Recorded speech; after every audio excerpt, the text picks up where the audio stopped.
Hey, everybody. I don't know if I'll wait and see a couple of people in the chat, see if anybody mentions that they can see me, etc., hear me, all those things. Otherwise, I'm possibly just talking to myself, which happens. So, uh, not great, not terrible, perfect. That's very, very Chernobyl. So, excellent. Oh, you can hear me too. That's either your fortune or misfortune. I don't know, whichever one that is. So. Just give everyone a few minutes. I think it's just 7:30 now. So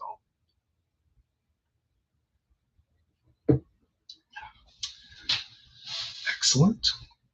Yes, the silence is deafening as I take a drink. It's not invisible. Yeah, well, that's again everyone's fortune or shame. So the uh, the important thing for anyone who's tuned in for the last maybe two live streams, I think, whereas since I moved into my office, is that there's something on the wall now behind me. It's not just a blank wall.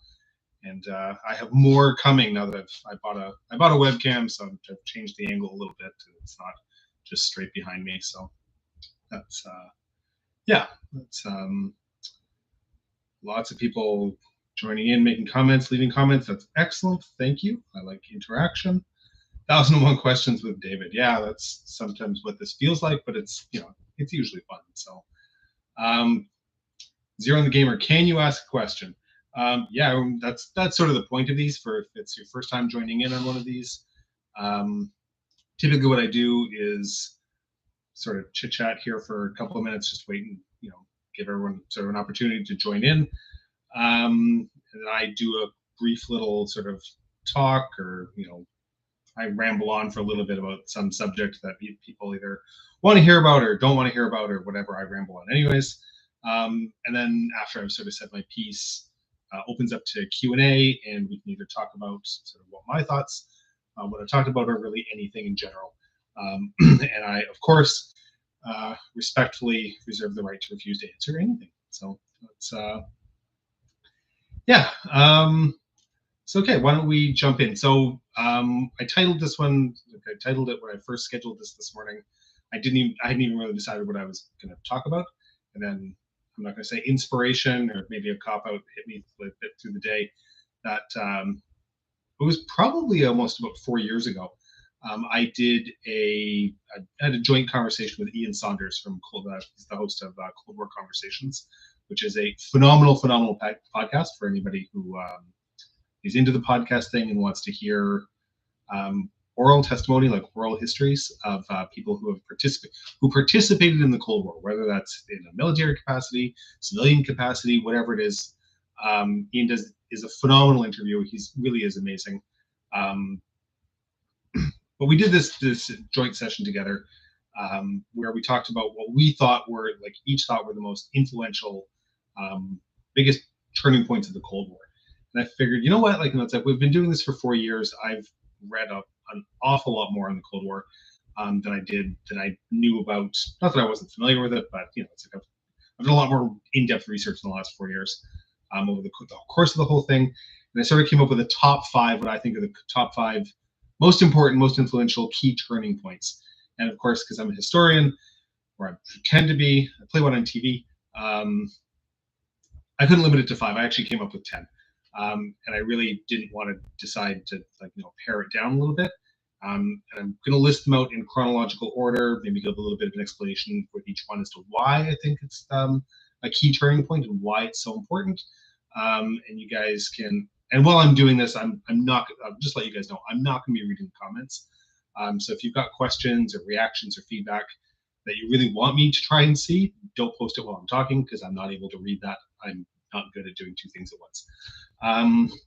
So we'll jump into this.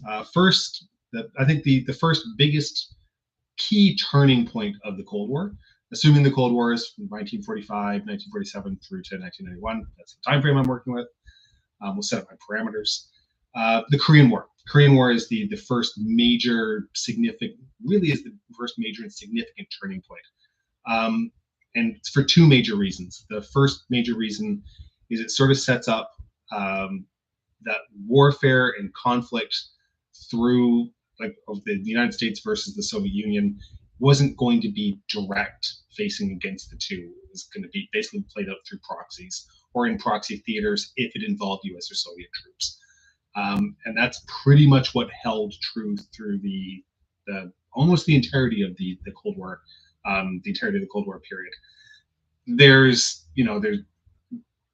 There's definitely on record that there were Soviet pilots flying MiGs against American pilots over MiG-Alley through the Korean War, but those are not they're not direct Soviet forces. It's this sort of weird little peripheral thing. That's one of the closest sort of like direct like combat encounters. There were others that happened, but really Korea sort of solidifies and sort of sets the stage for proxy warfare. The other thing that Korea does is a funding document, a U.S. military funding document, NSC 68, which gets proposed and passed basically without any argument, without any discussion in 1950.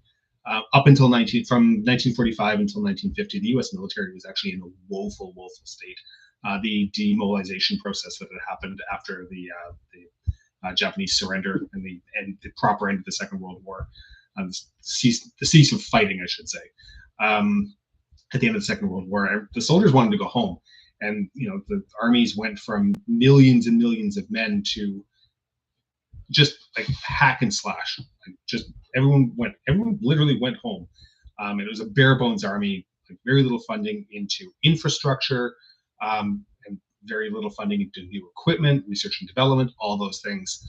It's about 1948, 1949, as the Soviets have now tested an atomic bomb, that there's this realization on a more widespread that, oh my God, like, it's like the Soviets have continued to to build and develop and the Americans haven't.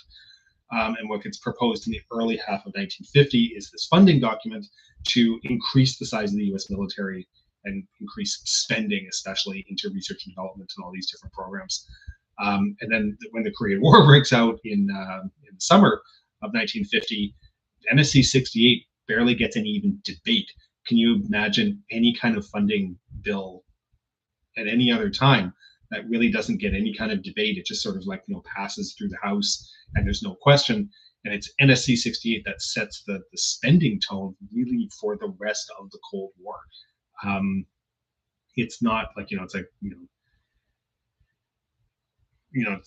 everybody gets steak as opposed to everybody gets like Salisbury steak. Although for anybody who's served in the military, you probably have more Salisbury steak than any of us. But anyways, so the Korean War, it's this major knee point, this turning point that really solidifies and puts the Cold War onto the path that it eventually takes. So that is point number one. Point number two: the Iranian coup, where the CIA backing Mossadegh is actually overthrown and replaced, putting the Shah back into power. It's done at the behest of the oil companies.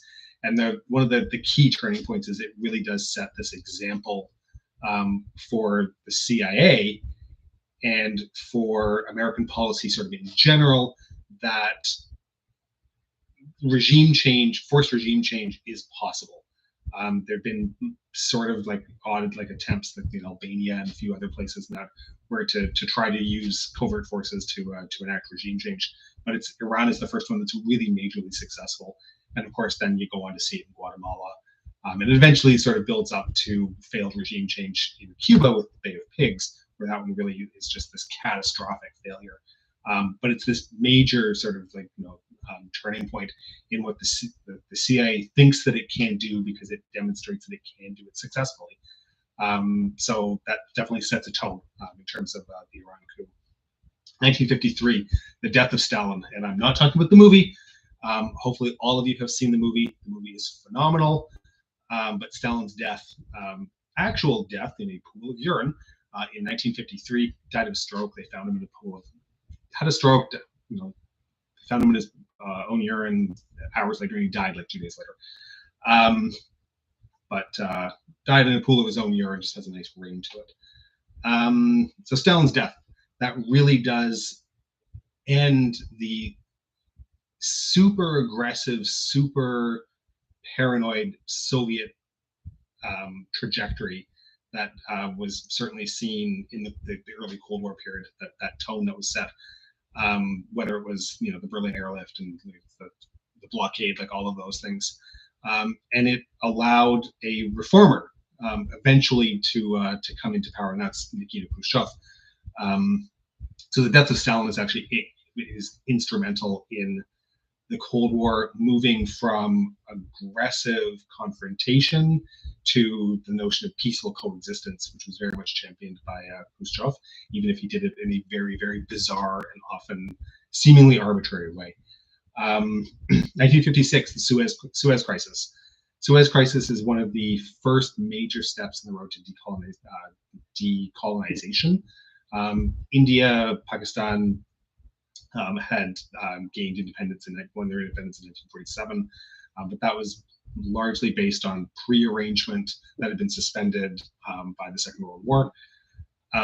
With Suez, that's really sort of this shining example that a colonized power, even if it was nominally independent like Egypt, that they could stand up to the former colonial powers, the colonial powers of the West, and come away with a victory, which is really what happened.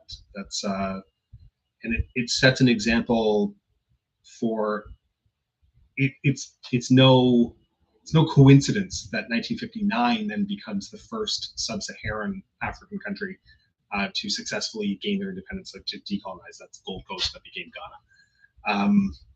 We've done episodes on all these, by the way. But the Suez Crisis really sort of like is this moment of clarity, where the decolonization process for a lot of colonies, whether French, British, Portuguese, whatnot, where it sort of demonstrates that, especially in sub-Saharan Africa, that the colonial master can be removed and overthrown. They weren't invincible, and it really did speed up the pace of decolonization. So Suez Crisis is instrumental in that.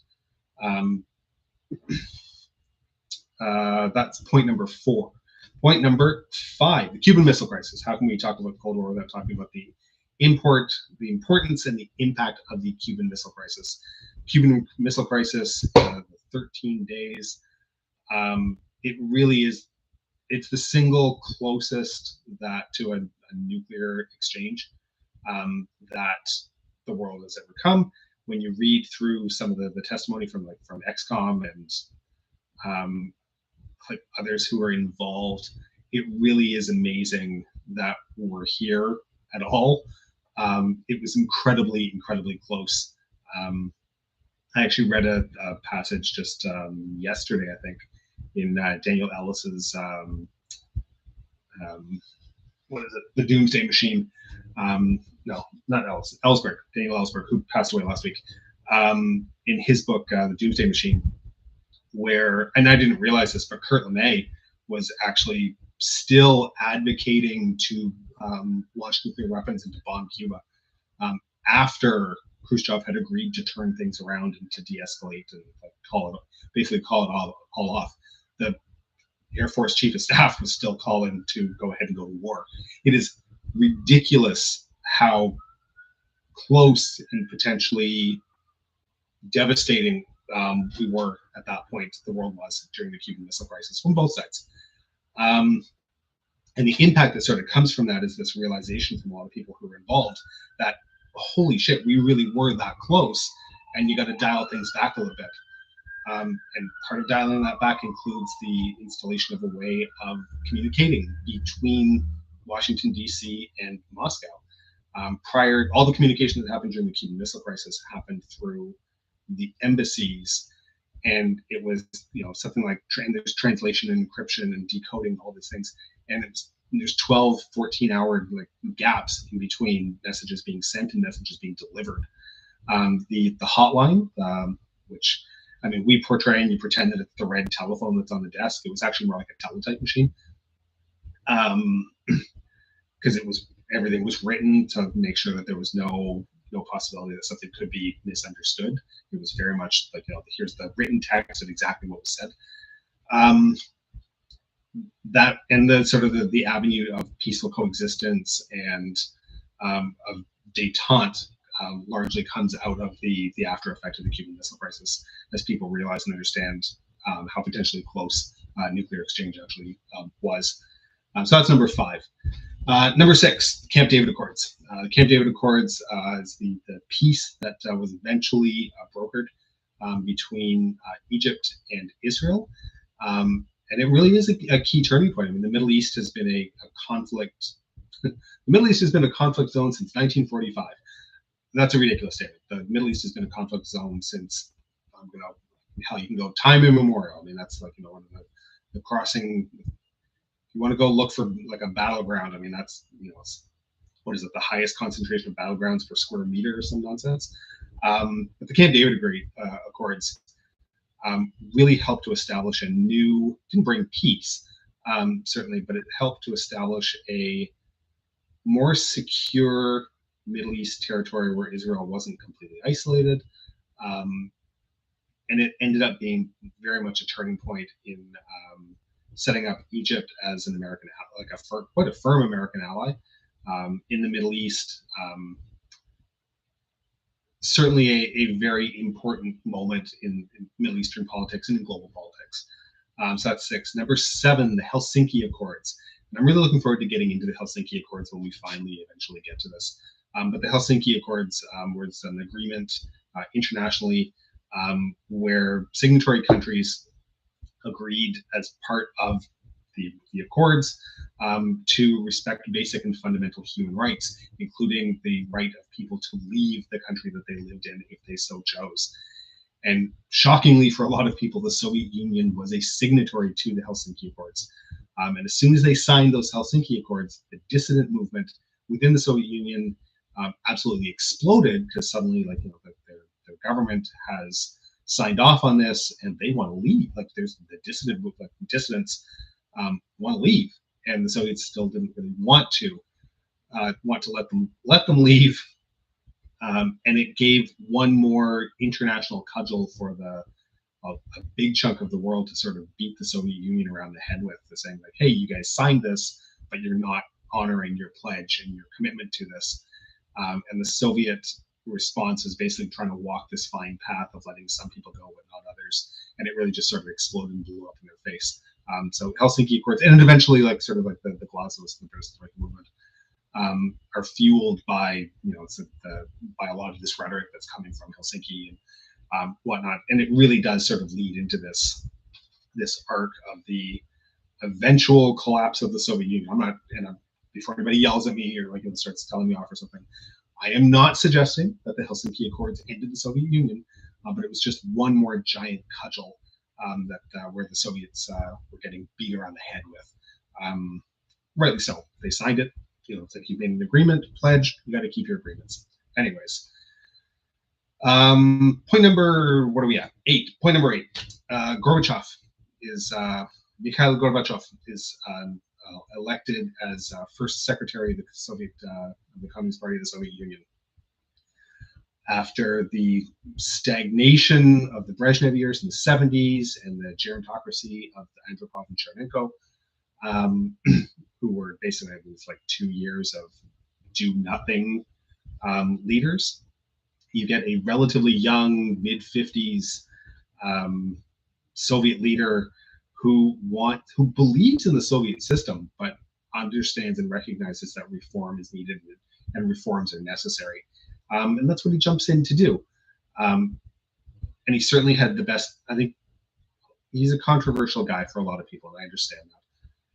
To me, Gorbachev had the best of intentions with what he was trying to do, to liberalize and to modernize and open things up, and to reform the Soviet economy and make things better for his country and for his people. And ultimately, his inability to make a decision about anything really just sort of collapsed, and the whole thing came crashing down. That's a very simplified version of that, but that's, read some biographies of Gorbachev, read, Zubok's book Collapse goes into this quite well. Talman's book biography Gorbachev goes into this quite well, sort of explaining how the lack of action by Gorbachev really did exacerbate and magnify a lot of this, and really ends up collapsing the Soviet Union. Number 9, the Berlin Wall. The Berlin Wall falls. That is a clearly and obviously like a huge moment in the Cold War. It was only able to happen as a result of Gorbachev's pledge of non-interference and his adherence to a pledge of non-interference in the satellite states.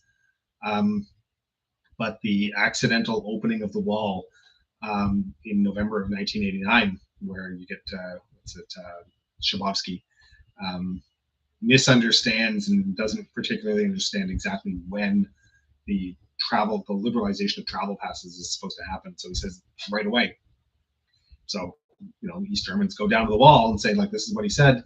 And the East German guards had a choice that they could open the wall and let people through, or they could start shooting. And they chose the first one, and history changed. Quite amazing. And then finally, the last sort of inflection point, that knee point, is number 10, the August coup in 1991, where the army and some of the security services decided that they were going to overthrow. They didn't like the reforms and the path that Gorbachev was supporting the Soviet Union on, and they were going to remove him from power. And they went and they put him under house arrest while he was at his vacation villa in Crimea, and then didn't know what to do next, and there was no plan, and it all fell apart. And the Soviet state ended up collapsing and being dissolved in December of that same year. So that is a huge and tremendous moment. If they had been and I've had this argument a bunch of times with people. To me, the real end of the Soviet Union is the August coup. That's where it proved itself to have no more strength and no more ability to carry on. Was with the failure of the coup. Had the coup succeeded by whatever mechanism, who knows? I mean, that's counterfactual history. We could still see the Soviet Union now. But the August coup did fail. That is the facts on the ground. And as a result, the Soviet Union ended up moribund for a few months. And then some of the founding states, including Belarus, Ukraine, and the Russian Federation, decided that, you know what, no more of this. You guys are on your own, and it was gone. And that's my list. So there's my 10 choices for the top 5 knee points. So there you go. Whether anybody agrees with that or disagrees or whatnot, well, that's the glory of this, is that this is my list at the moment. This list could change.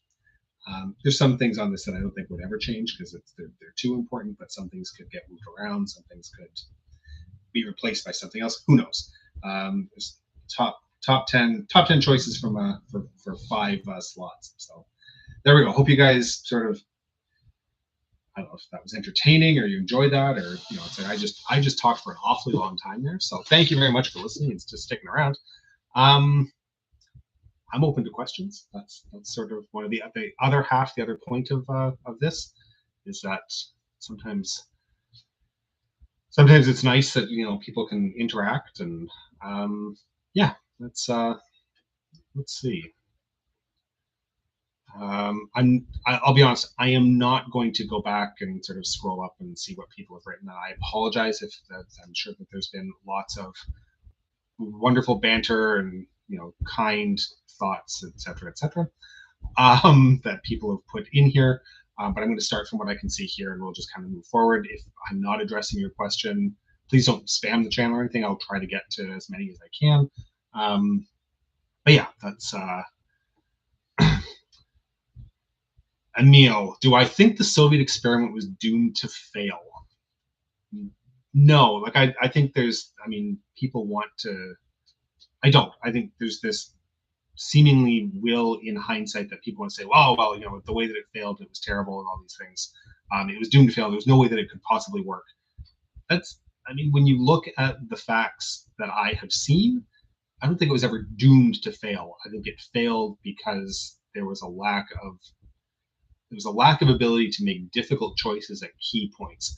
Had Khrushchev been allowed to continue in power with the reforms that he was trying to in the economy, whether that's the industrial economy, the agricultural economy, what he was trying to do with connections and building connections to abroad, what he was trying to do, if he'd remained in power, if Brezhnev had, this is going to sound terrible, but if Brezhnev had died in the mid 70s instead of just becoming a vegetable, who knows who could have come in and made reforms and modifications to the system early enough that the rot that you really saw in the 80s that Gorbachev was having to try to to scoop out, that rot wouldn't have been there. It wouldn't have been as deep. It would have been, the structure would have been easier to maintain and to make changes to.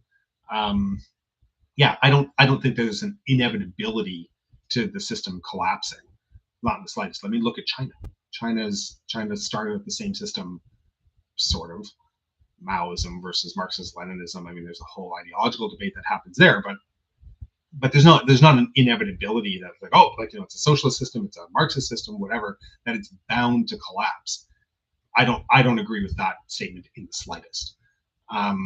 It collapsed because of the way that the events and the histories played out. That's really what it comes down to. Let's see. Trevor, new set. No, this isn't a new set. This is just my office. This is where I sit and I do script work. I have a chair over here that I sit and I read my book in. This is just my office. The set is actually in my producer's basement. I drive out there maybe once a month kind of thing. We film a bunch of episodes. Then I come back to my office. So it's kind of nice. So no, it's not a new set. It's just a different location where I work and where I have a computer and a camera, and I can do this without fear of interruption because there's nobody else in the house right now. So it's kind of nice. Benjamin Albright, would I count Chile in 1973? That's the overthrow of Allende, as a big event like Iran. It's a major event, certainly. It's especially a major event for Chile, and it's a major event in terms of how things played out in Latin America through the rest of the 70s and into the 80s. I don't include Chile on the list simply because it wasn't the first. Iran was the Mossadegh coup in the early 50s was the first of those successful type coups, the demonstration that it could work. I don't think that you get an overthrow of Allende the way that you did without Iran in 1953 happening. 51. Somebody will correct me. What that year is, the early 50s.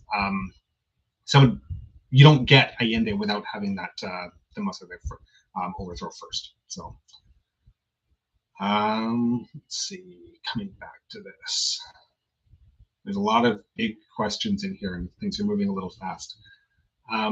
Beep Boop. I mean, yeah, actually, Beep Boop. I feel weird saying that, but that's the name. That's the name I'm looking at. Imagine if the USSR had a Deng Xiaoping. That's exactly what I'm talking about. Or if Gorbachev or someone like a reformer like Gorbachev had managed to come to power in the 70s instead of into the 80s. That's the type of counterfactual. Imagine that. Imagine what that could have looked like. Totally different historical timeline. So. Byron Waldron, favorite U.S. president. I don't think I have a favorite U.S. president. I think, and to explain that, there are presidential figures that I have a great deal of respect for because of who they are. But as soon as I name a U.S. president, someone's going to be able to rhyme off 20 different things of awful choices that they made and people that died as a result of that. I think, which is perfectly understandable given the magnitude of what that role is. You can't make scrambled eggs without breaking a couple of eggs. Is that the expression? That's a job that I don't understand why normal people want that job unless you're some sort of like, I mean, egomaniacs. I get it, but if you're in that job to genuinely do good, there's still hard decisions where even the good option is a bad option. Um, so I don't necessarily have a favorite U.S. president in terms of U.S. presidents during the Cold War that I have a great deal of respect for. And I've answered this question in a previous live stream, but Jimmy Carter. Jimmy Carter as a human being, he did a bunch of dumb things. He did a bunch of things that I think were not the greatest. But he did a bunch of like who he is as a person. I have a great deal of respect for. I think he ran for that office on largely on a platform and I think a belief of altruism and trying to do the right thing for the most number of people. That's how I see Jimmy Carter. So hopefully that's not seen as a cop out answer, but that's very much where I stand on U.S. presidents. Lucas, JFK being pretty legendary. Yeah, JFK is pretty legendary as a result of the accessibility to documents about JFK. The JFK family has had historically a very tight control in terms of a lot of the documents regarding him and his life. I think there's a lot of dirty stuff in there they've been very good at promoting the really good things about JFK and sort of squelching a lot of the bad things about JFK. The fact that he was murdered the way that he did, certainly, I mean, it's that respect the dead, like, don't talk ill of the dead, that type of thing.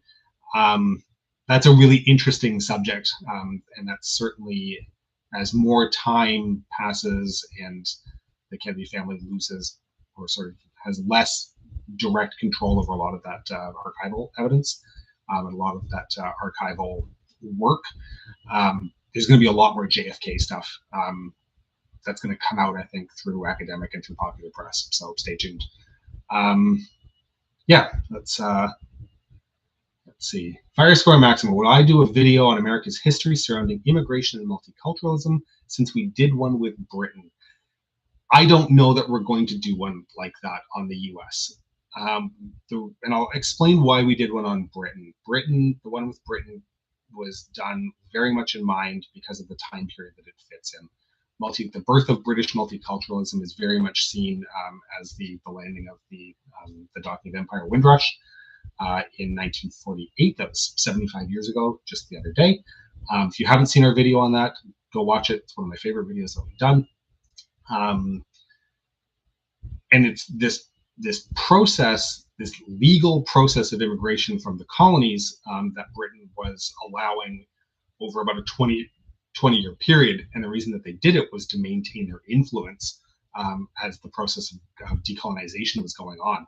So as empire was ending, Britain was seeing that as a methodology to maintain their influence in the colonies or in the former colonies.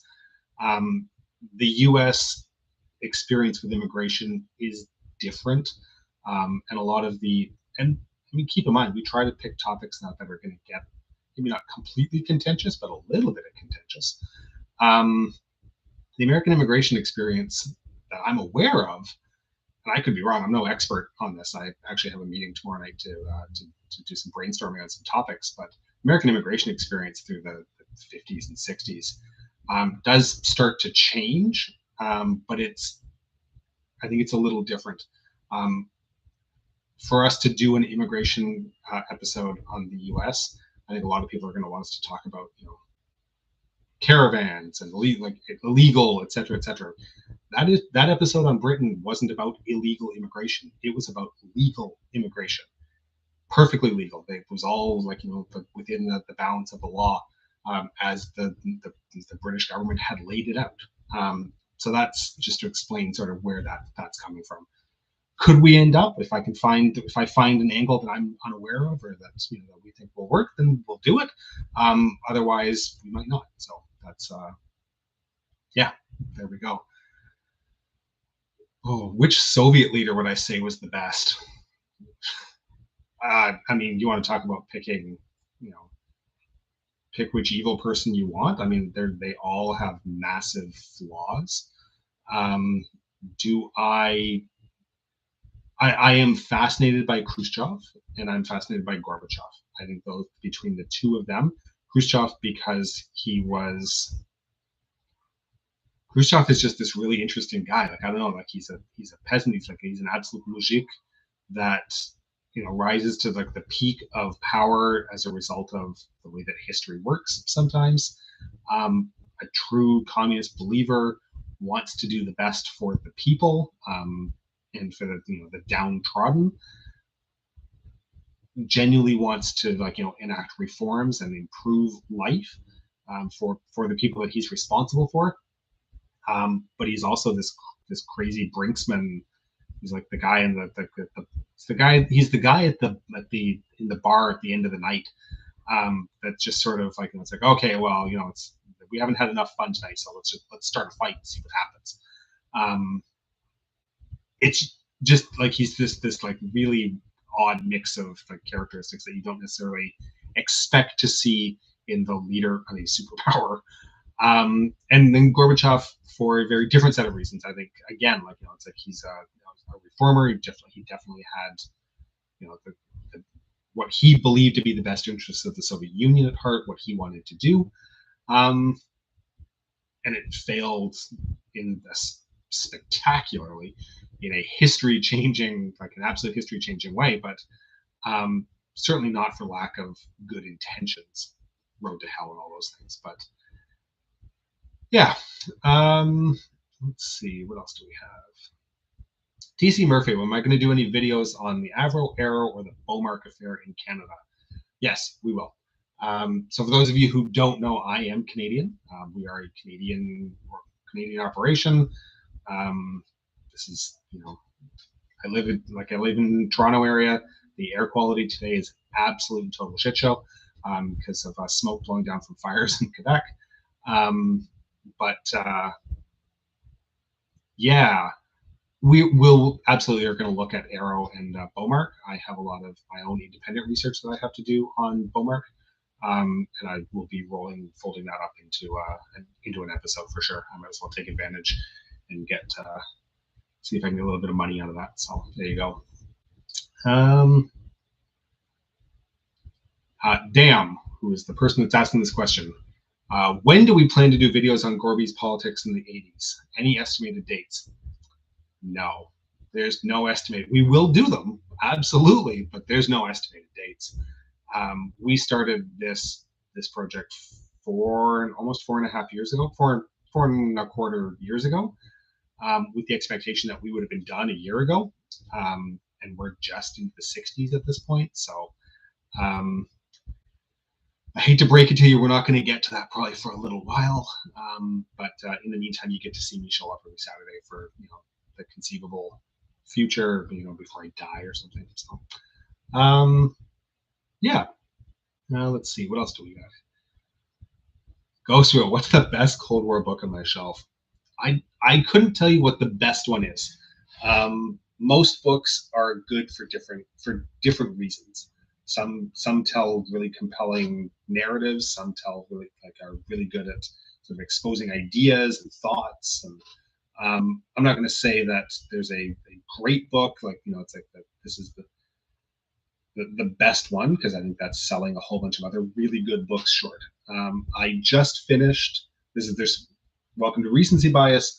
I just finished Katja Hoyer's Beyond the Wall, which is she's done a bit more of a re-examination of East Germany and the history of East Germany. And she weaves a lot of personal stories to illustrate what policy in that was doing as East German history progressed from 1945 up until 1989 and the Wende beyond. Excellent book. Really, really enjoyed it. It is not released in North America yet.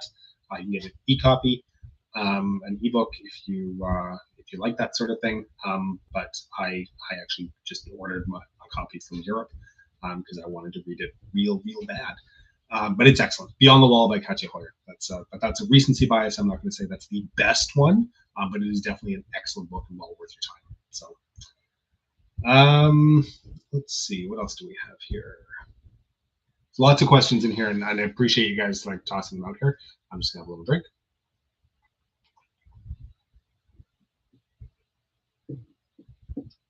There we go. Oh, Jake, that's Jake Haywood. Asking if I've read Katja Hoyer's Beyond the Wall. It's really good. So there's an endorsement. Thank you, Jake. That's I don't know if you actually wrote that in before I recommended it, but there you go. Thank you. Let's see. Yeah, there's some couple of people suggesting that we look at Angola. Yeah, we are going to be taking a look at the Portuguese Wars of Independence. We're working towards. We made this realization that we haven't actually addressed anything to do with Salazar in Portugal up to the Carnation Revolution, and sort of like shifting down to see how that then impacts the Portuguese colonies in Africa. We will absolutely be doing that. You can't really tell any of the story of Cold War Africa without looking at especially the Portuguese Wars of Independence. There's lots of other wars, obviously, that have happened, just in Africa, but basically around the world. But certainly that's a pretty important and pretty major set of events, and we absolutely will be looking at that. So again, when we get there, bear with us, have patience, enjoy what we're doing. Best Cold War beer. Cold beer is the best Cold War beer. So that's cold. It's actually a little warmer than it was because I keep talking too much. But if anybody's interested, it is Red Stripe, which is a Jamaican beer, in a stubby, which somehow makes it taste better. So that is my drink of choice this evening. I had purchased I like sour for anybody who cares. I purchased a couple of sour beers the other day. There was one called Rocket Pop from Left Field, or it's a microbrew somewhere here in Ontario. And it's supposed to taste like a sour version of the Rocket Pop popsicles that you still used to get. It's the red, white, and blue ones. And I thought, that sounds interesting. It's like if they managed to create like a popsicle flavored beer, that might be kind of interesting to try. And if it's a sour, it cuts the sweetness a little bit. And I tried one last night, and it was disgusting. So live and learn. That happens. So yeah. Let's see. When did the USSR first begin to plan for war with NATO? Planning for war, I think the idea that a major country isn't planning for war, even against countries that it doesn't ever think it will go to war with, is insane. The Americans have had a standing war plan on how to invade and conquer Canada since America was created. Since Canada was created, let's say, if you want that to say Canada instead of the British Empire. So as to when do those plans start? As soon as NATO is created, the Soviet Union is already formulating plans on how to either repel an attack or perform an attack, because that's what militaries do. You plan scenarios, and that's it's part of your war gaming. It's part of all these things. As a serious plan, I don't know. I've never had access to any of the Soviet war plans. It's really, surprisingly, it's really not my cup of tea. I probably should know the answer to that, but I don't. But my expectation would be from 1949, the Soviet Union was developing plans on how to defeat NATO, 100%. And they were just basically taking the plans that said, any of the defense organizations that eventually rolled up and folded into NATO, all the way through. That's just that military's plan. That's absolutely what they do. So,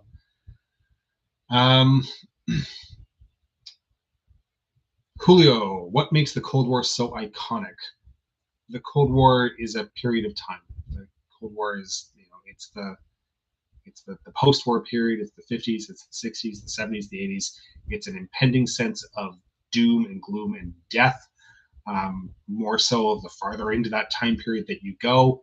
But at the end of the day, I'm not sure that it's. I don't know that I necessarily think of the Cold War as being iconic so much as I think of it as just being the time period that I was born into and then lived through.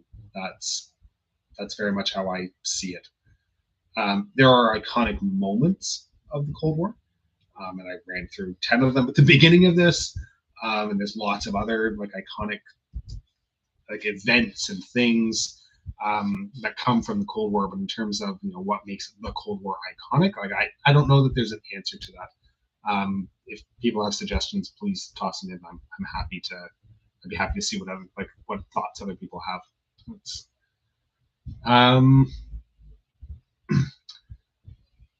Let's see. Yeah, there's a question from Tyler. We'll do a video eventually on 7 Days to the River Rhine. 7 Days to the Rhine. We have been talking about that script for literally 4.5 years before the first Potsdam episode ever aired, and I saw how bad I was on camera. Before that even aired, like we were talking. It's like, yep, we got to do this. Yep, we got to do this. And 4.5 years, we still have it on the list. We haven't gotten there. But now that you've reminded me, I'm gonna go and add that to our list, and we'll put something together for that, because I think that is a really it's an interesting thought exercise to go through to see how that what that plan looked like at the time. So yeah, let's see. The Cold War needs a new name. It's like the Troubles. It sort of underestimated things a tad. You know what? That's actually a phenomenally accurate statement. The Troubles, for anybody who isn't aware, the Troubles is basically the ongoing struggle in Northern Ireland between people who want to remain as part of the United Kingdom and Northern Ireland under the British Crown, and those who want to join the Republic, or at least depending on wherever you want to go, not be part of the British Crown anymore. And that's where you see the IRA and et cetera, et cetera. But the Troubles certainly does undersell the degree of conflict that took place. The Cold War is very much a Western title. And I say that because in the West, the Cold War had casualties, certainly, but it was notable, and it earned part of its name. It's kept its name as a result of it not turning hot, except for all the places around the world where it turned hot, whether that's Korea, whether it's Vietnam, I could name every freaking country in the world here almost. But there's a lot of people, there's millions, like tens of millions. Let's go. At least tens of millions. There we go. That's an accurate statement. At least tens of millions of people who died as a result of the Cold War. They just weren't in Europe. They weren't white. That's largely. That's the reality of the Cold War. It's this name that got applied before the world got involved, and it just stuck.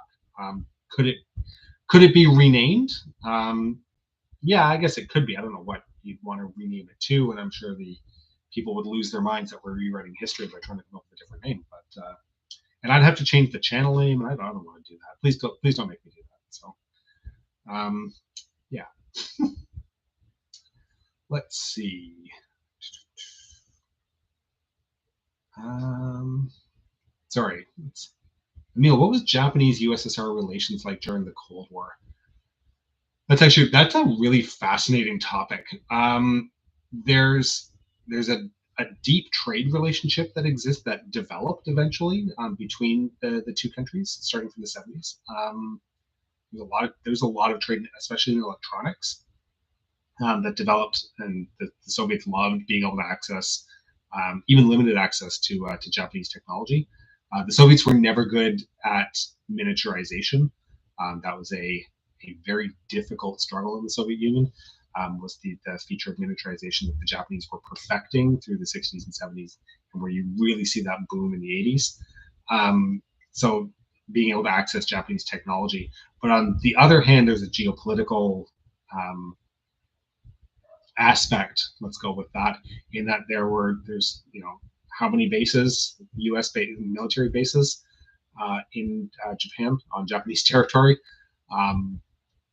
And the Kuril Islands and Sakhalin have remained a sticking point in terms of normalization and sort of recognizing.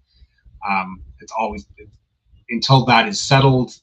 There's a really interesting tension that happens there. It's sort of this mutual agreement that they agree not to talk about the territorial dispute and pursue trade instead, but still make a point of knowing that there is this territorial dispute. It's quite interesting. So, the light on the wall hanging behind the globe. That is a lamp. That's just a reflection of a lamp.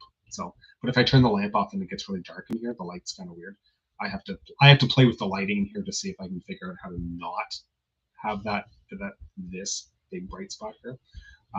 So yeah, but the fact that I have anything on the wall there is actually a minor miracle compared to what I had before. So.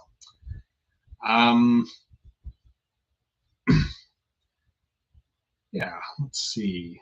Do I think U.S. politicians give off the same vibe as the Bolsheviks, Bernie Sanders and the Squad? No, not at all.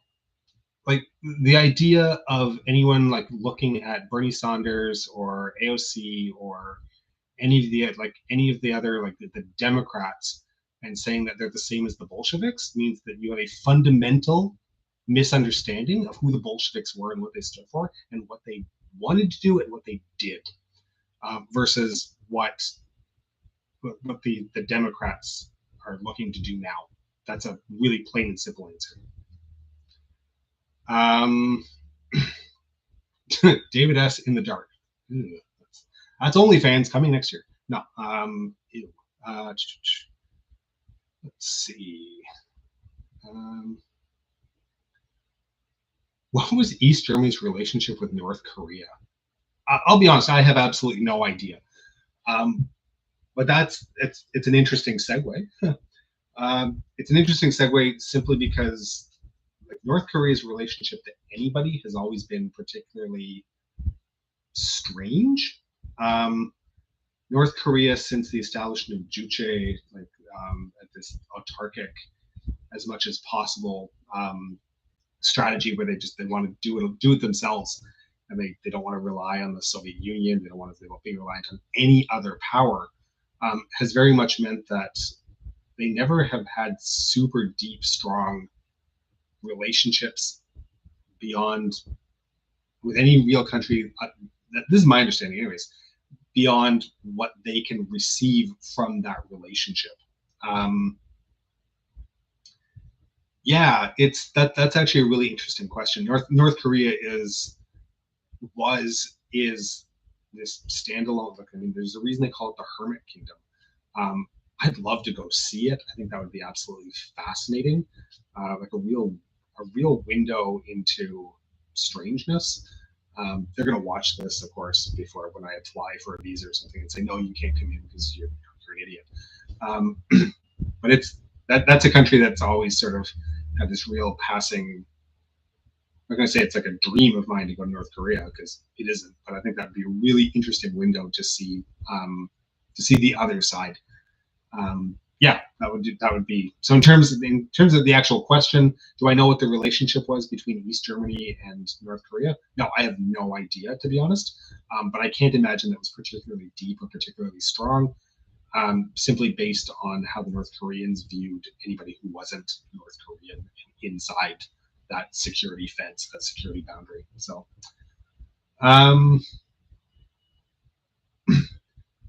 yeah, let's see. Yeah, exactly. Don't pull any posters down while I'm in North Korea. The last place I want to end up is prison. The last place I really want to end up is in North Korean prison. So, no, that sounds terrible. What were Germany, Italy, and Japan's relationships like during the Cold War? Well, I have to assume, kid, that you're looking at this as the former Axis powers. What were their relationships like? Germany and Italy were, allies. There were certainly members, like allied defense members in NATO, members of the EU. Japan isn't inside the EU, it isn't inside NATO, but certainly as a strong trading nation, and under the American security umbrella, the same way that a lot of Western Europe was. Those are cordial relations. Simply because a government was one way in the past, or a nation was one way in the past, doesn't mean that things cannot change if time and will is put into that. And that's very much the case with Germany and Japan.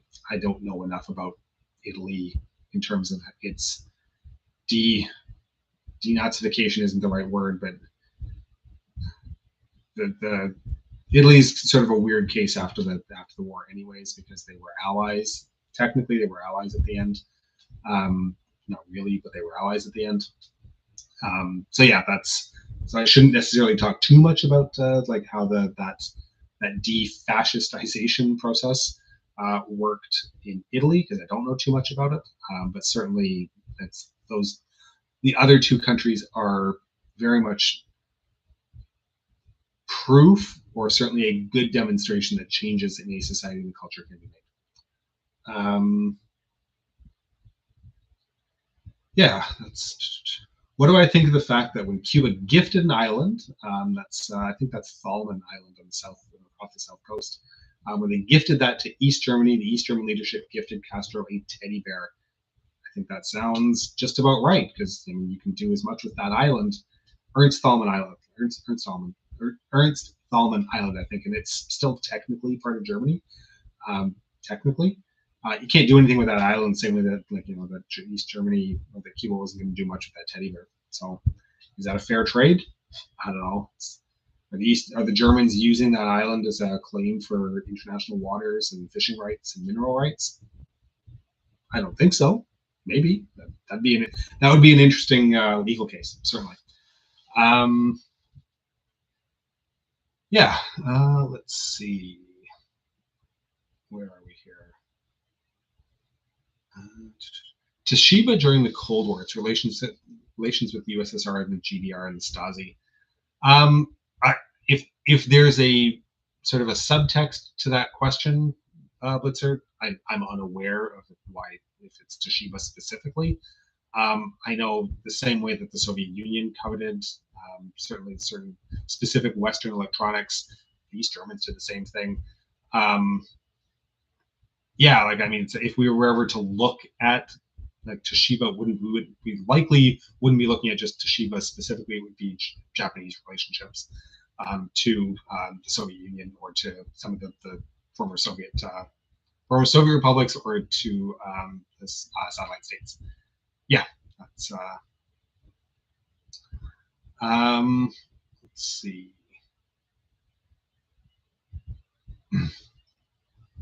Am I going to make it to more of the We Have Ways socials? Jake, I made it to one We Have Ways social because that was at a time when I wasn't working. They tend to be Monday afternoons, like 3 o'clock my time. I have a day job that I wasn't working at that time. I was just doing the YouTube thing while I was going to school. But I'm working now full time. I'll drop back down to part time anyways in the fall because I still have bills to pay. Yeah, that's so probably not, unless Ian decides that he's going to start switching around the times. So unfortunately, probably not. But if I could, I would. Leah, can we expect another Cold War? Is it realistic? This is a really interesting question, because if you'd have asked me 3 years ago, and people had asked me 3 years ago, will there be another Cold War? Are we looking at another Cold War? My answer at that point was a definitive no. And I can't say definitive no anymore. But that also isn't to say that we are in a Cold War, or definitely approaching a Cold War right now. One of the key things about the Cold War was that sort of identified the Cold War as a Cold War as opposed to just great power struggle, was the amount of interconnectedness and the amount of international trade and financial and trade interconnectedness, economic economic is the word I'm looking for. Unless like the West can decouple itself from China, I don't see a Cold War happening. That isn't, and don't get me wrong, that isn't to say that there isn't like extreme and severe tensions that exist there, because there absolutely are. Economic decoupling is occurring, but global supply chains are so interconnected and they're so heavily intertwined that I think it's still very difficult for a Cold War to develop. It's not impossible, but it's certainly more difficult than I think a lot of people assume. This isn't just a question of, well, we're going to point our missiles at you now. There's all these other things that are happening underneath the surface for it to qualify as a Cold War. So, yeah, that's thoughts on Eastern European cars. I have a soft spot for specific Eastern European cars. Like I do. Like the Trabant, to me, it's a terrible car, but I think they're fascinating. I would love to own a Trabant. I think a Buhanka would be like an amazing ride here in the winter. I think that'd be fantastic. Yeah, Solomon, put it in H. Yeah, exactly. Crazy Vaclav's House of Car. The country that it was built in no longer exists. These are all Simpsons references, by the way. Eastern European cars, fascinating. I lived in Budapest for 4 years in the very early 90s, and spent a lot of time in socialist era vehicles, whether it's a Trabant, whether it's a Skoda, whether it's the Polski Fiat, the Maluch, Wartburgs, Ladas, all of those things. Spent tons of time in those. I think they're fascinating cars. Are they well built? No, not particularly. But lots of there's a time and a place for what they were and what they did. I am going to take a look at doing something more with Soviet cars. We did an interview with Sergey from Ushanka show a couple of years ago, and we talked about cars for, I think it was like 45 minutes, and that episode still continues to gain views, and people love the whole car thing. But I'd like to take a bit more of a formalized look at maybe the Soviet car industry, but certainly as well the Eastern European car industry, because I think there's a lot of misconceptions in the West in terms of what it was designed to do and what like how it worked, and like why the cars were the way that they were, because there's some really specific reasons. Yeah, that's how that works. Am I going to be in Ottawa anytime soon? I am, as a matter of fact, in a couple of weeks. I'm going up for a very, very short trip. I expect at some point that I will need to go into the archives. I have a bunch of research stuff that I have to do. And now that Library and Archives Canada is back and working to a higher degree of efficiency, I will be spending more time in Ottawa. Yeah, so that's if you've never been to Ottawa, please go in the spring, because the summer is too damn hot and the winter is too damn cold. So, yeah, that's back to the car thing, because I can see lots of people making comments about cars. Eastern European cars, like Soviet socialist era cars, were built around the idea not about efficiency or luxury. They were built around the idea of being accessible cars of the people. Like if you could get one, and depending where you live, like East Germans had actually a relatively high degree of car ownership up until about the mid 70s, almost comparable to West Germany, believe it or not. They're built around the idea that they were cheap and easy to maintain, which, given what the structure of the economies in a lot of the countries were, that's what they needed. If you live in a country where you don't have a lot of high electronic access, building a whole bunch of cars that have high, like, they're dependent on electronics, that's a bad scene when it comes to repairs. So there's a push pull. There's a reason for that. Yeah, Lucas, Lucas or Lukas, I don't know how you say your name, but utility and accessibility. That's 100%. Yeah, like a Khrushchevka, exactly. This is if there's takeaways to like from the episodes that we've made, this is some of what, it's like, utility and accessibility. These are for the people. It's not for, it's not designing this is the best thing and only the elite can afford it. There's a different angle and a different approach. Yeah, that's Dan Q is asking if this is a Beaver Lumber shirt. I will stand up. Yes, Dan, this is a Beaver Lumber t-shirt. If you're not of a certain vintage, and I'm going to call myself vintage, if you are not Canadian and of a certain vintage, Beaver Lumber means absolutely nothing.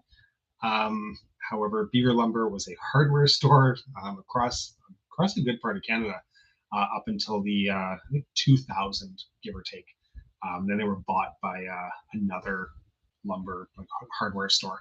But Beaver Lumber was where I used to go with my dad when he had to go buy lumber and hardware supplies. This was the days before Home Depot and Rona became ubiquitous. So I now have Canadians joining in the chat, mentioning all of their Beaver Lumber memories. So there we go. That's my wife looks at this shirt in absolute horror when I wear it, but I love it. Yeah, let's see. Emil's question, in my opinion, how did Anwar Sadat's assassination affect the greater Middle East? I can't answer that question because I don't know enough about the subject to be able to comment intelligently about it now. I don't want to sit and bullshit anybody because I respect all of you far more than that. I do, actually. I don't know enough about the subject specifically to be able to comment on that. Will I be able to in a couple more years? I hope so. I really do. These are the types.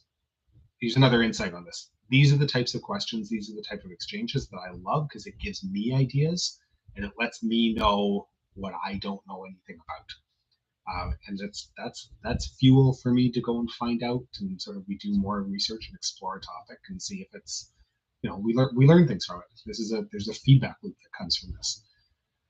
There's a reason that this was going to be a 2.5 to 3 year project and done, and it's now 4 years and we're not even halfway. Probably. There's a reason for that, is because as we learn more, we find out that we don't know as much as we thought we did, and so we go and we explore that, and then you go down a different rabbit hole. And it's just kind of like, it's the way it works. That's talk with any historian. That's exactly like, it's.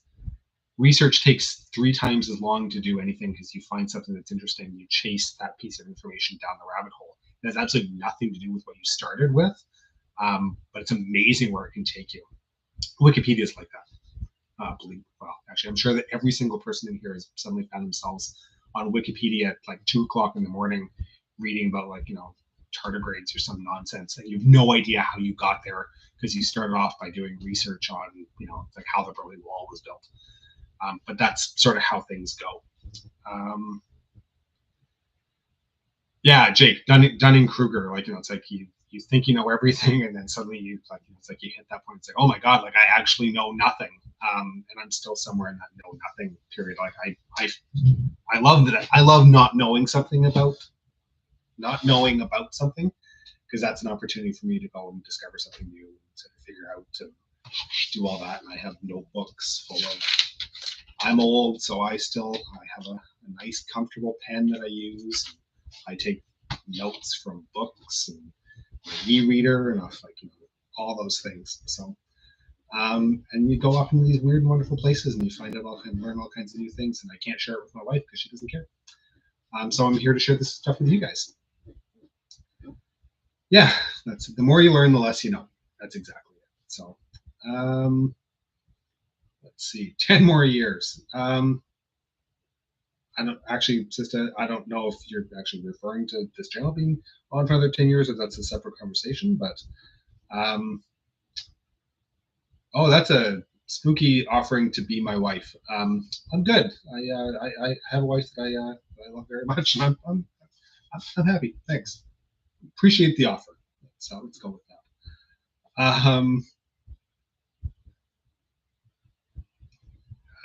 I got somebody asking. I've got so many questions. I skipped them. Um, oh, okay, that's yeah. This so I'm clearly answering somebody else's question with what I want it to be. So that's no. David doesn't need more beer. David's barely drank any of the beer that he's had because he's too busy talking because that's what he does. So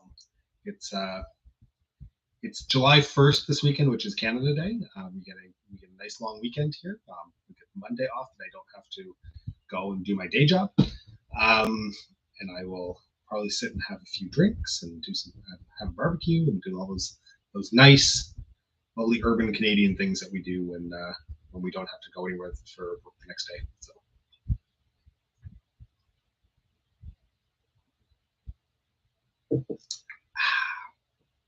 Here's a question.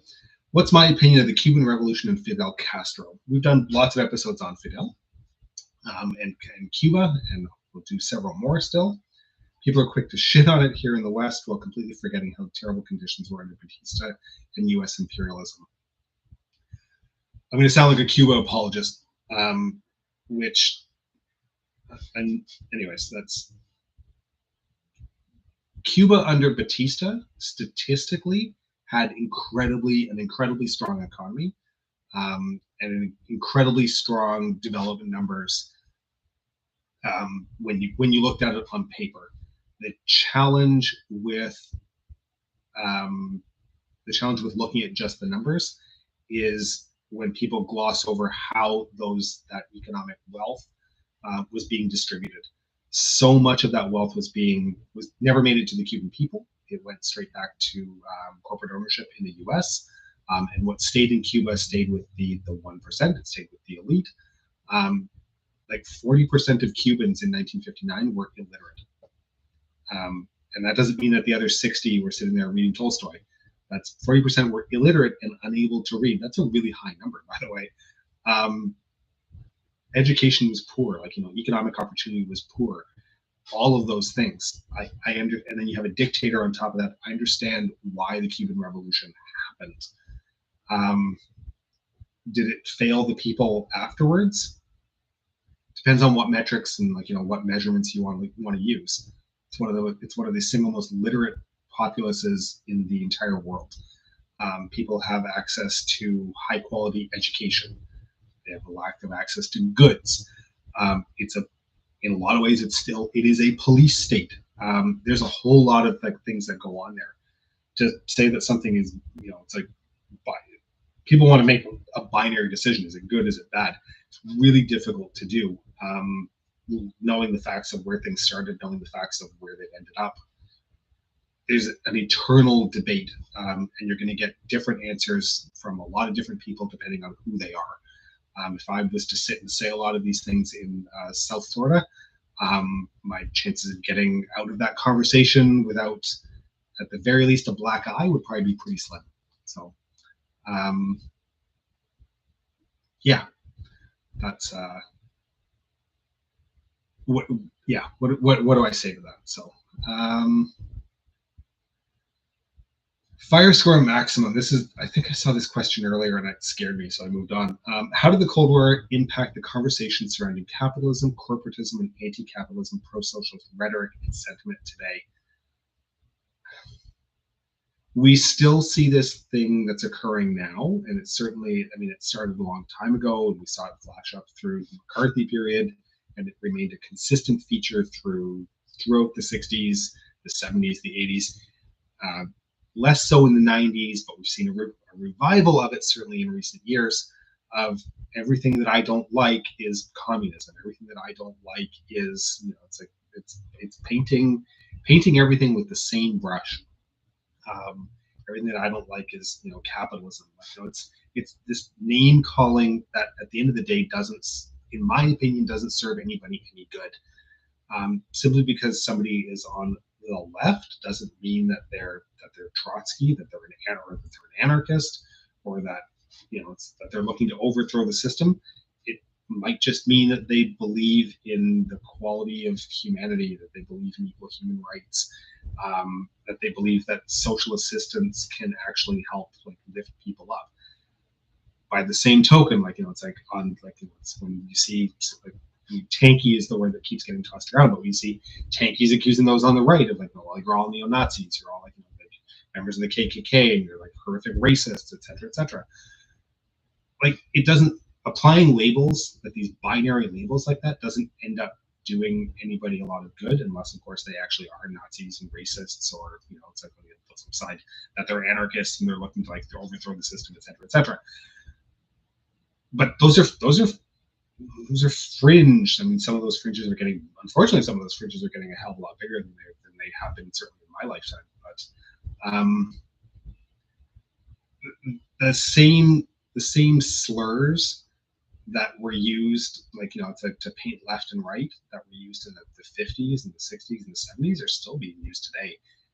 There's a very pervasive legacy of doing that that still exists. So I don't know if that answers the question or sort of gives a direction, or it's me just earning hate look in the comments later. But that's sort of how I see that. Oh, thank you. More of a fun question. Top 3 Cold War pop songs.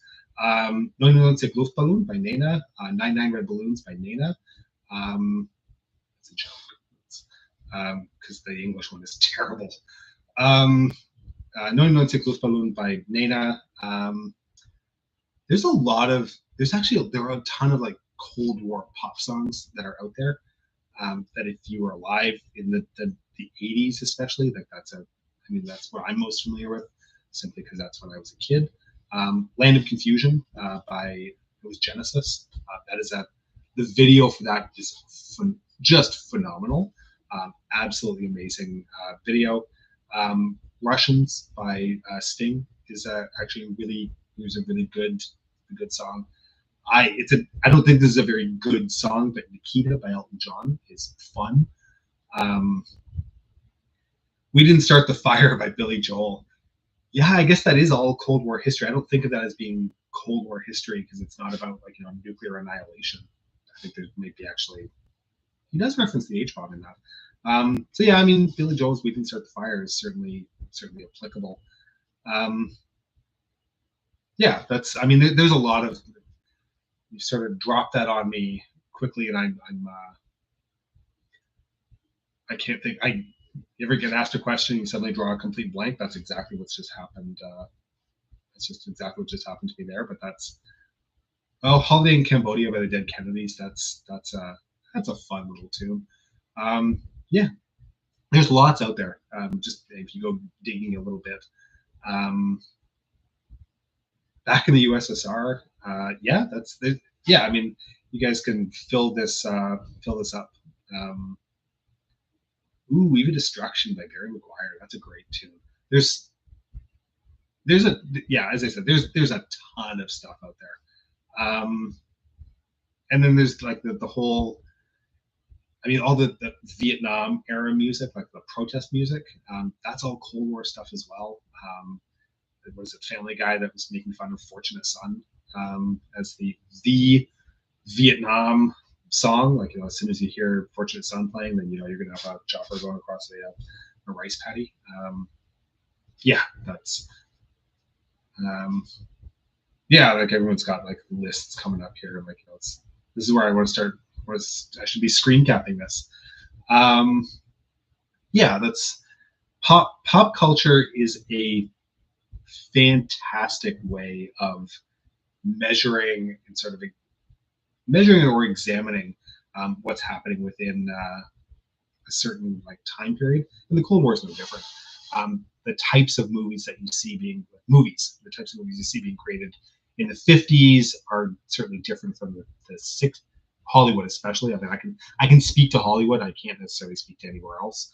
But certainly from the 50s to the 60s to the 70s to the 80s, there's a real change in terms of like tone and how a story gets told that reflects like the world and the particular overall political feeling and comfort levels at the time, like the 70s, especially post Watergate. Very very dark movies, very introspective, very like it's um, government bad, like army, and this post Vietnam as well, army bad. Like there's this like very self-critical kind of thing. That you see that carry a bit into the 80s, but then like in the 80s you start seeing a whole mess of movies that are coming out that are suddenly like they're glorifying um, the military. I think Top Gun is sort of the example of that. It's a recruiting film. But then you see like other movies like Stripes. For anybody who's seen the movie Stripes, it's a great movie. It's razzle dazzle, fantastic, lots of fun. Bill Murray. But it's got a really different feel. And then you get into something like the Rambo movies, and the Rambo movies are very much the redemption of the soldier. It's not necessarily the redemption of the military, but it's the redemption of the soldier, and their ability to fight back, and to become a hero themselves. And that's very, very reflective of the American soldier experience in Vietnam, where they came home and they weren't heroes. They were coming home and having, being people get screaming baby killer. Like there's all kinds of these stories that you see. And then you get this reflective, redemptive arc almost that comes out through the Rambo movies, where Rambo can become the hero and he's redeemed. Like it's really interesting to look at pop culture. I'm working on a script right now looking at a particular piece of Soviet literature that I don't want to spoil anything, but looking at that as one of these reflective moments. And I'm hoping that people will watch it and will enjoy it and will take away from it as much as I have taken away doing my research and stuff on it. But that's how are we doing here? I've been talking for like almost 90 minutes, and there's not enough beer to soothe my throat.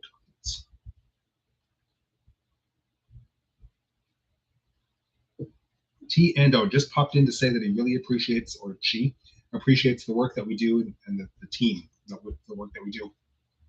Thank you. Thank you. That actually really means a lot. It's nice to hear that. We all spend a lot of time and a lot of effort, like making what we try to bring is the best effort that we can do. Like every week, and you're just hearing that, we get a lot of people in the well, I shouldn't say we get a lot, but we definitely get some comments that are not so nice. I mean, the anonymity of the internet is good for breeding jerks. That's so thank you very much. I really appreciate that. That means a lot. Were sports outside the Olympics, like the big four leagues in the US, affected or changed by the Cold War? You don't see, I mean, I can speak a little bit to the hockey thing. You don't see a lot of Russian, like Soviet players playing in the NHL until the very end of the Cold War. That's that right. And then suddenly, like, and that was, who was it? Igor Larionov? Detroit. I know that the Wings signed. Oh, this is gonna bug me until I remember what it is, but that'll be like 3 o'clock in the morning, so probably not your guys' problem. The NHL didn't have any any Soviet players or Russian players that were Russian nationals that hadn't defected. They weren't playing in the NHL because they all played at home in the Soviet Union. And then in the late 80s, that changed. And a big part of it was because they couldn't sign private contracts, like player contracts. And then suddenly that, with Glasnost and Perestroika, that changes and things start to open up a little bit. And you start seeing Russian players playing in the NHL. That's that's a big change. How many Cuban players play in the NBL? That's an open question because I actually have no idea what the answer to that is. But are there Cuban nationals that play Major League Baseball or that played in Major League Baseball since 1959? If there is, I don't know, but maybe. Please tell me. Like, I would actually love to know that. Why am I seeing references to Armin Tanzarian in the comments? What am I missing here? That's Armin Tanzarian's copy of Swag.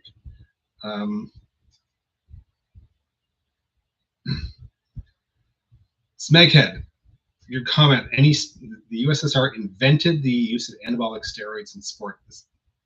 I'm not sure who invented it, but the East Germans were the ones that went to town with that. That's very much an East German thing. Katja Hoyer, in her book Behind the Wall, takes a little bit of a look at the East German sports machine. It's quite a fascinating look. Definitely worth it. So, yeah. Let's see. Okay, so the MLB has baseball academies in Cuba now, but what about during the Cold War? Was that a thing then? I would be very surprised. Let's see. Emil, what do I think of Chiang Kai-shek's legacy? Is he a failed leader of China or a founding father of Taiwan? Without wanting to have a bunch of Taiwanese citizens come after me for this, I think he can be looked at as being both.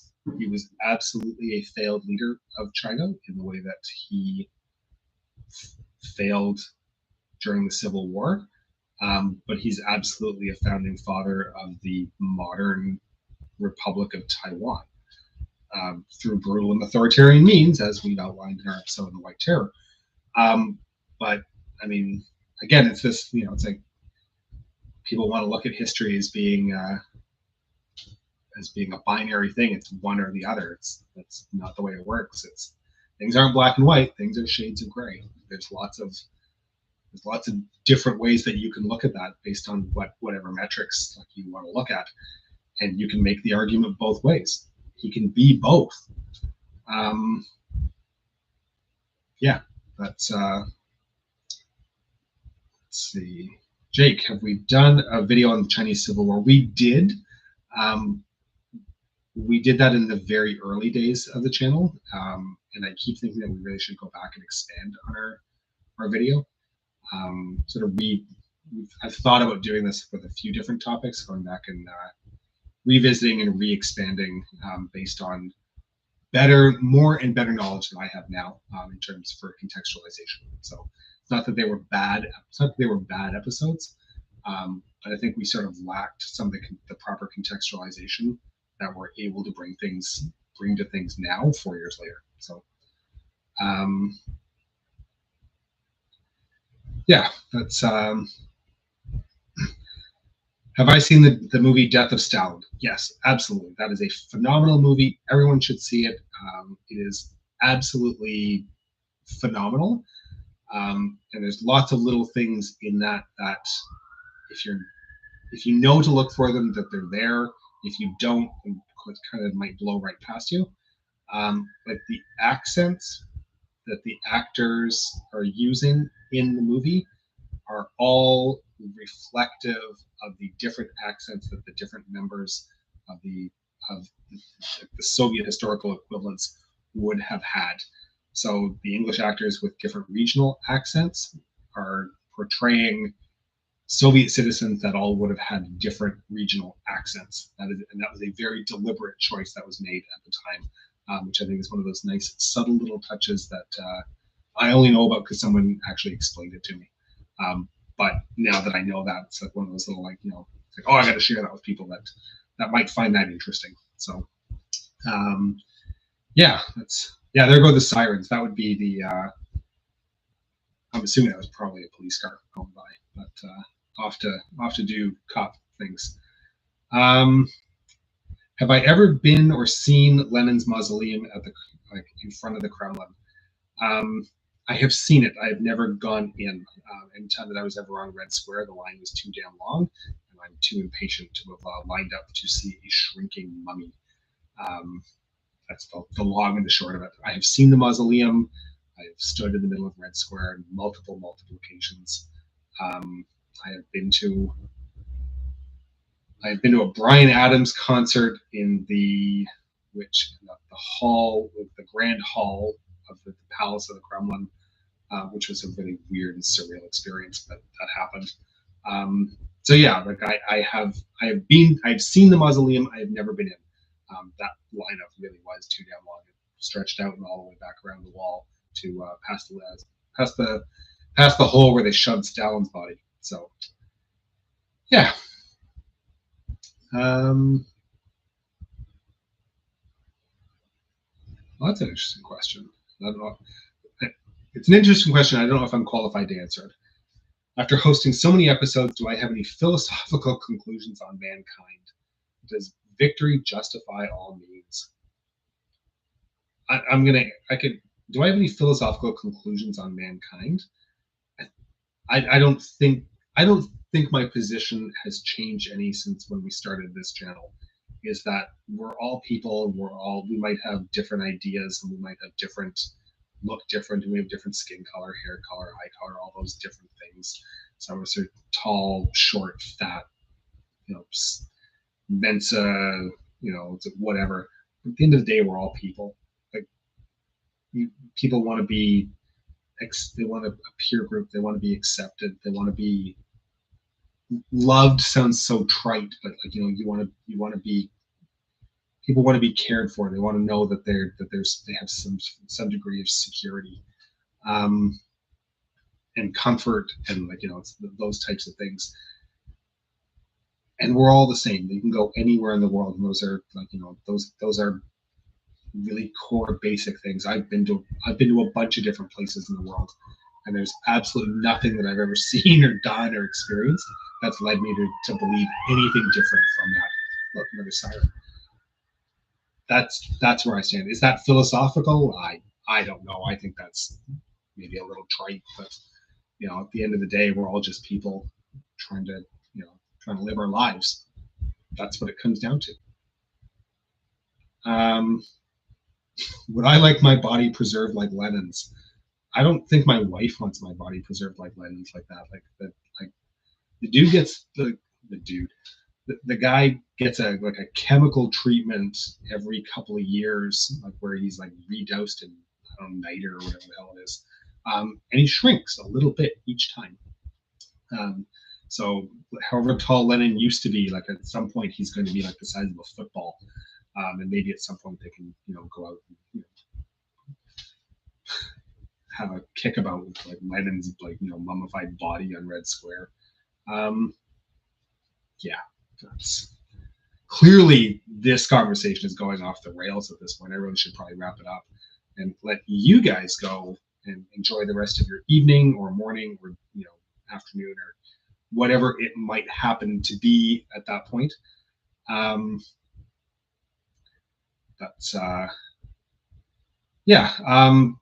Maybe two more questions, then we'll call it night. Let's see who gets there first. Or people are saying, oh, you know what? There's a great question. Was David Hasselhoff ultimately responsible for the end of the Cold War? In a butterfly flapping its wings over LA, causing a hurricane in the Caribbean kind of way? Yeah, I guess so. I can't remember if it was the days or the weeks leading up to the fall of the Berlin Wall, David Hasselhoff did a concert, and there's this whole thing because Germans love David Hasselhoff. That eventually caused the collapse of the opening of the Berlin Wall and the collapse of communism in Eastern Europe. It's this running joke. Was David Hasselhoff responsible for the end of it? No, but I think he actually did genuinely play a little part in it. That's every little bit, every thread connects somewhere to something. You take that thread away, do things play out differently? Maybe, probably, who knows? That's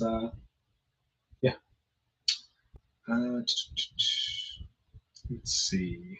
It was Kit. Yeah, no, it was Kit all along. It was definitely the talking car. Let's see. Okay, last question. would I ever do an alternate history about what if the Soviets won the Cold War? Nope. And I'll explain why.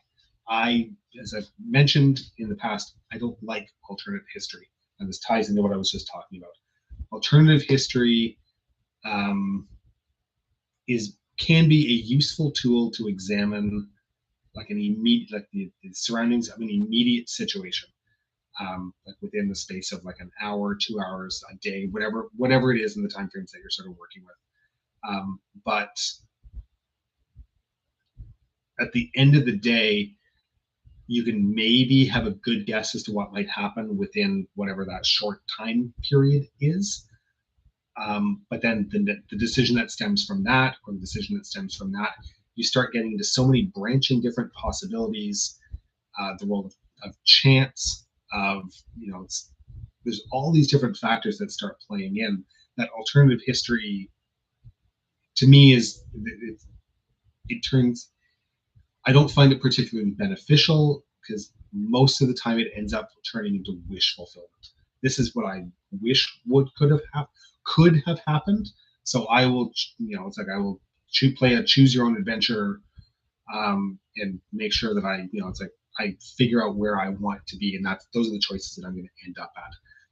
So I don't really like a whole lot of doing alternative. I don't like alternative history. It might be fun over a drink at the bar.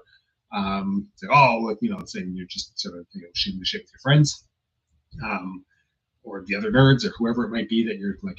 If you're at the bar talking about alternative history, you're probably hanging out with me.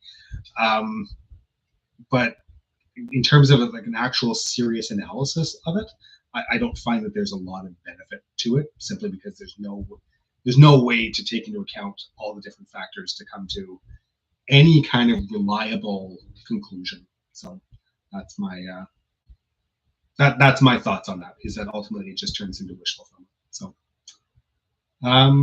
yeah. So I think that was the second question. On that note, I would like to thank all of you for joining in and asking some great questions tonight. I really appreciate that. I appreciate the support. It's a Wednesday night. People probably have work and lives and families that you might be ignoring. Thank you for choosing to spend that with me. Appreciate the support. Please like, subscribe, be nice to the bell button, because the bell button just goes through my absolute shit kicking every week. Patreon support is really appreciated. YouTube support is really appreciated. Really helps us keep the lights on, helps us keep bringing stuff every week. Really appreciate this.